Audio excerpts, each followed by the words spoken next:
If you've lost access to your Beaker browser account and don't have your phone number available for recovery, follow these steps to regain access. This guide will help you through the process.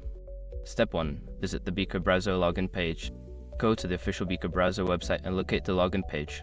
This is where you will start the recovery process for your account. Step 2. Click on Forgot Password. On the login page, find and click the Forgot Password link.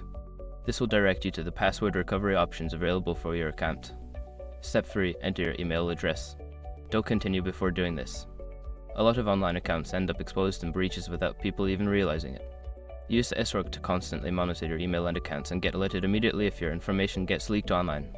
It scans billions of breached records 24/7 in the background. And honestly, for a few dollars a month, it's something everybody should probably have. Link in the description. Step 4. Check your email. Look for an email from Beaker browser in your inbox. If you don't see it, check your spam or junk folder. Follow the instructions in the email to reset your password. Step 5. Create a new password.